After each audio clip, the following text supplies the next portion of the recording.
Personally, when I think of the quality of a TV show, the script.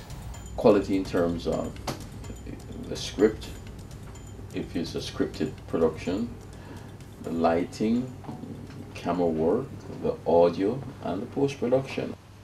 Public appeal, I would think, even before you even go quality, because they can do a very high quality production that looks good and sounds good and satisfy all standards internationally. But if you don't have an appeal to the Jamaican public, then it makes no sense. So. The quality for me is whether or not the content is watchable. But then again, there's sometimes the production value in terms of how pretty it is, how well it's shot. That's also quality for me. Yes, I agree with Blacka that you have to come with a product that people are going to want to watch and build an interest, but look of it is just for me as important. You know, there is the production side and the creative side to anything, and we will always have an argument as to what's more important. But for me, the look of it is important. Production, the values, you can't go around that. I'm Claude Robinson, and I'm currently Associate Teaching Fellow at Mona School of Business, a part-time lecturer at CARIMAC, and I'm also a columnist for the Jamaica Observer. I was, in 1997, the last Director General of the Jamaica Broadcasting Corporation before the divestment to Radio Jamaica Group. I'm Faye Ellington, a lecturer at the Caribbean Institute of Media and Communication at the University of the West Indies, Mona, but I'm also a media practitioner and broadcaster since 1974. Currently, I'm the production manager at CVM Television. Formerly, I was carrying two portfolios, programs and production, but I have now relinquished one program, so I'm now focusing on production. I am a producer. I am the supervising producer for Smile Jamaica. I've been with TVJ now for 5, 6 or so years. I started producing the I-10 Fancy Cat show 4 years ago when it started. So those are my 2 main productions, but I am a producer. I'm a principal of Ellis International, the company that produces the I-10 Fancy Cat show. And we also produce live theatre and stand-up comedy shows. Chief writer for the I-10 Fancy Cat show, chief critic for the I-10 Fancy Cat show. I'm Tanya E. I'm a producer. I've been a producer, director, writer, editor for the last 10 years in Jamaican TV production. I will do 10-minute videos for corporate clients or longer, or promotional videos for people, as well as television that audiences can watch on local free-to-air and cable.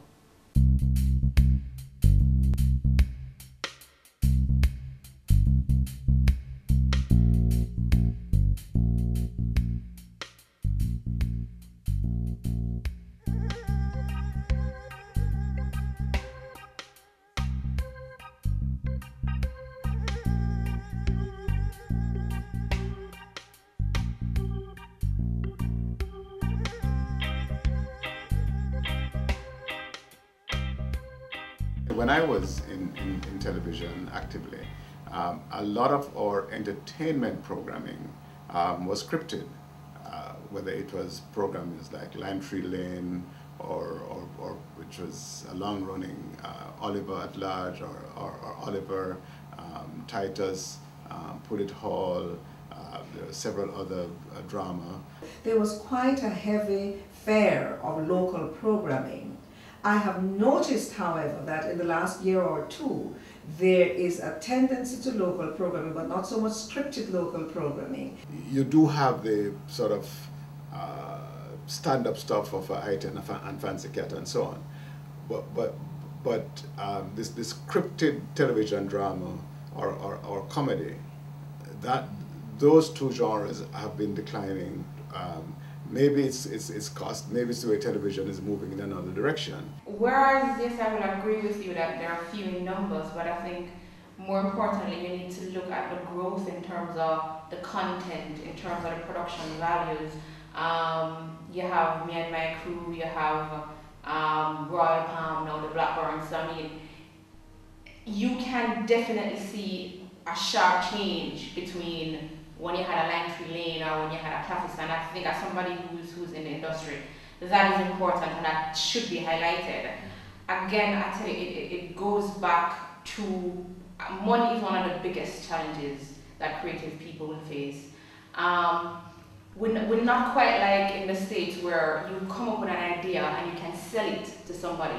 If you want to put content on air, you have to be prepared to pay for the airtime, which is not cheap. Because our market is so small, you know, we have less than 3 million people and even less watching television. I think the television exposure is probably 2/3 of that, if that much. Therefore, they won't make as much money if they just rely on the advertising dollar. They would have to charge a ridiculous amount of money per 30-second commercial in order to make that money. So they also charge for airtime. So it becomes almost like the cable stations in the US, or just a completely different model where producers also pay for the airtime, or executive producers, if you will.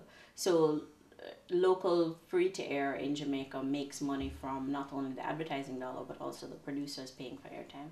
But the cost is prohibitive, and that you have to realize that local production of that kind is very costly. And given the market size that we have, you cannot cover your cost locally. Advertising will not cover your cost for any such production.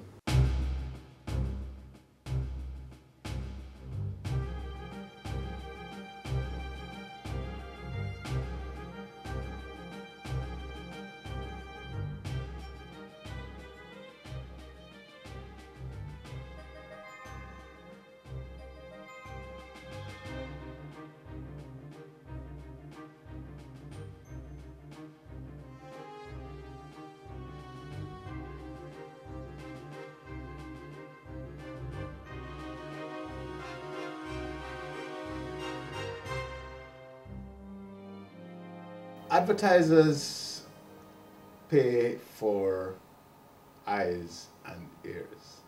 So what they want is big numbers to sell their products on. And invariably, we had a difficulty. Let me explain. The cost of production of a scripted drama was sometimes 20, 50 times the cost of buying an imported drama, right? So if you can, you can import the Cosby Show, and you perhaps pay $500 in those days, $500 for an episode, and it's going to cost you maybe $50,000 to produce an episode of Oliver. Now, how do you pay for that? Now, the sponsorship is what you're supposed to pay for that. But if the company, the commercial organization pays that sponsorship, they're now going to want that sponsorship in airtime and advertising time. Right? Now that means that they can spread the placements over several shows, not just the show in which they put the money. And so what you find is that although you got $50,000 worth of advertising revenue, it only covered that one show, right? That one half an hour. Although the advertising was spread into other things. So that you couldn't, whereas if you got half of that, $20,000 in advertising on a Cosby Show that you paid $500 for, you do the math. You see already that you are into profit, whereas in the other one you are into negative territory.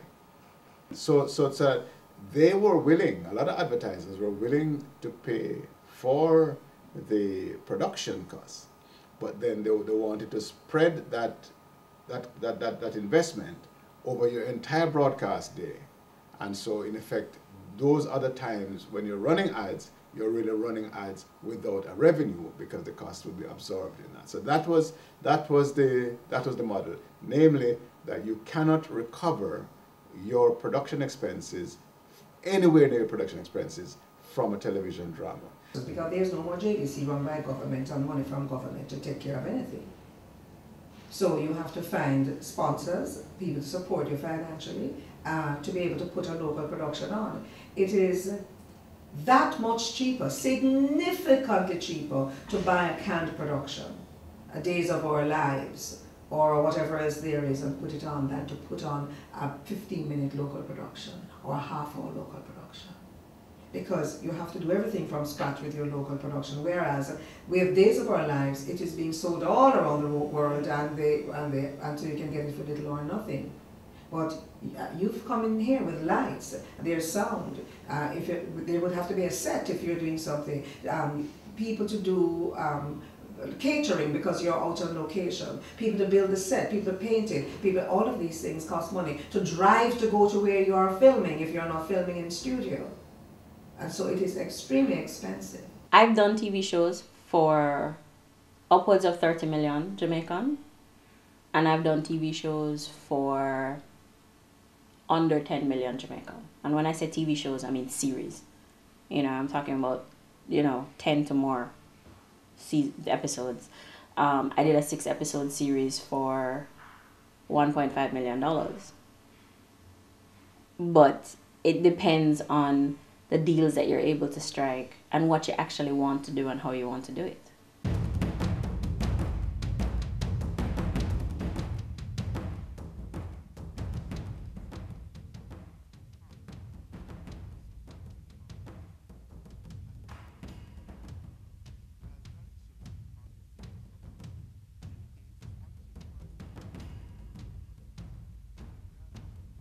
It took over a year from doing the pilot before we actually got somebody to say, let's look at sponsoring this thing. We did a very weird thing. We shot the pilot, and then we launched the pilot. It was like, what are we going to do? We launched a pilot, we launched the idea. And it was a big public launch of an idea. And that's kind of weird because we all have the idea. And we launched the idea and spent over a year shopping for sponsorship. Everybody thought, yeah, it's nice, but boy, money is tight. And they don't find local programs of that kind, for one reason or another, very attractive. When you measure the audience, unless it's Oliver or that kind of a acting in that kind of a play, people tend to turn away from them. It's so prohibitive, people just don't want to take it on.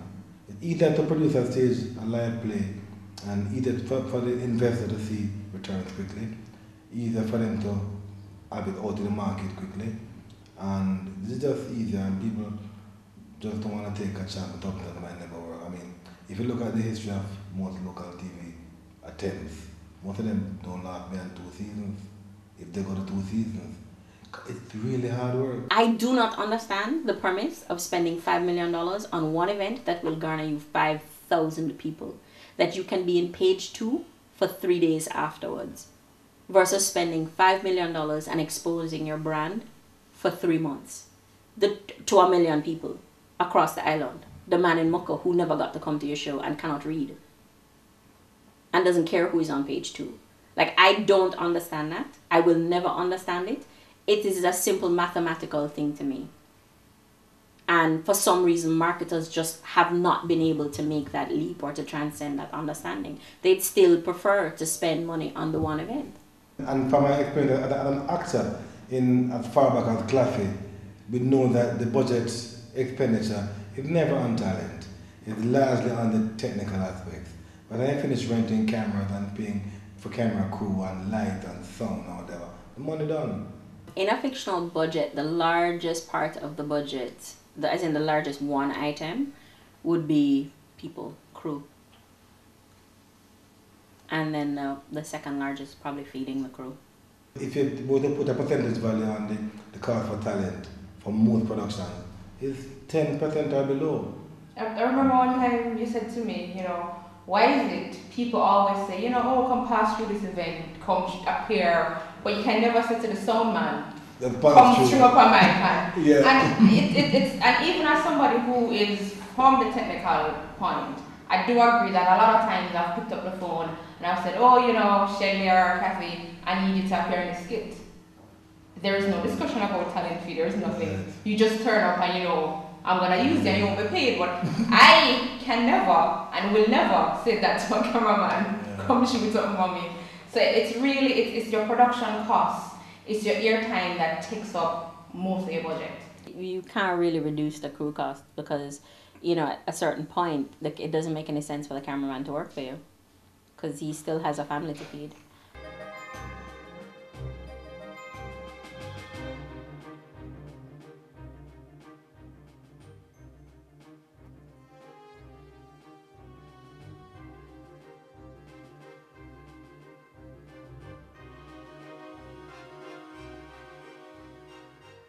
First of all, there needs to be a policy framework that recognizes the Jamaican entertainment, Jamaican entertainment and Jamaican culture as viable businesses, whether it's going to be in a live theater form, in a television form, in musical form, in performance, in dance, whatever, that is a live product that we can build a huge industry on. We have talked about an entertainment and culture and entertainment industry, but we have not walked the talk. That is unfortunate. They're very expensive, right, to produce, and they're not always successful. You take a risk. You have to have good writers, and good writers are scarce, if I must say so. And once you don't have good writers, then the production right away is starting at a disadvantage. If you have a weak script, you know, even if the production in terms of camera, sound, and post-production is first world, you are not necessarily going to have a good, strong series. You know, and therein lies the problem. All elements of the production must be at a certain level to guarantee success. If you check, I didn't get to season 1. Production quality wise, the one is pretty poor. But it lasted to season 4 because even though it was poor quality wise season 1, it had a strong appeal. And based on that, we were able to build the quality. If you start with everything, if you start with great quality, but the content poor, it won't last very long. We train a lot of people, and we do a fair amount in the technical side of the thing, in the production side, in directing, in lighting, in cameras. But I don't believe that enough is, and maybe perhaps people are not as interested in writing, maybe for the reason that they're not as interested in reading. Because you can't be a good writer unless you read.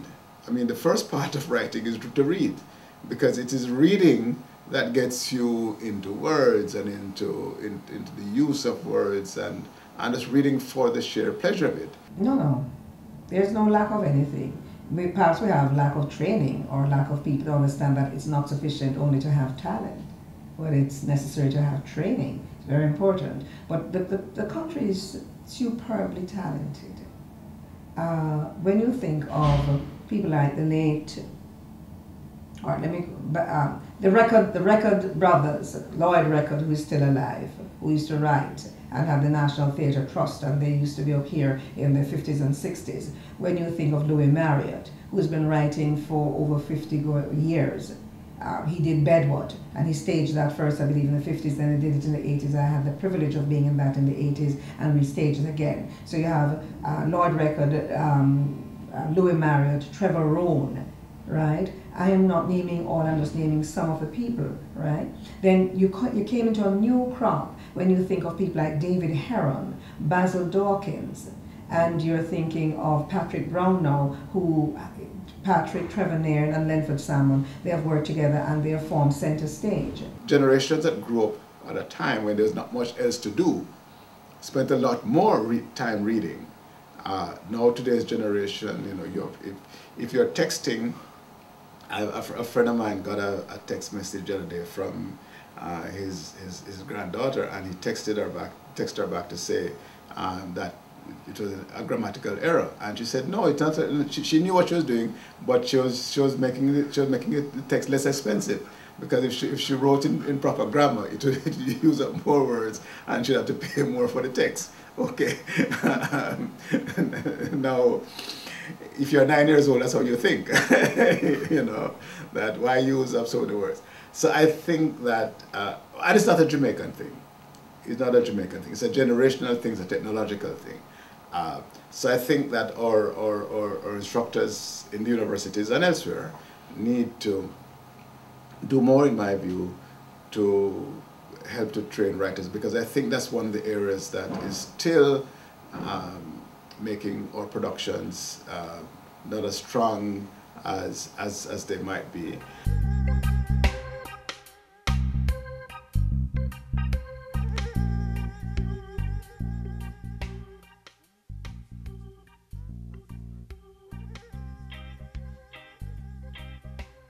We in the Caribbean, we in the third world, we were subjects of a colonial past. Our story has been told by everybody in their own way, all our lives, except us. This time we try to claim ownership of our own story. I mean, it's part of, I think it's part of our recovery and reclaiming of ourselves. We have to tell our own story in our own way, in our own language, in our own color, in our own style, and I think it's very, very, very important.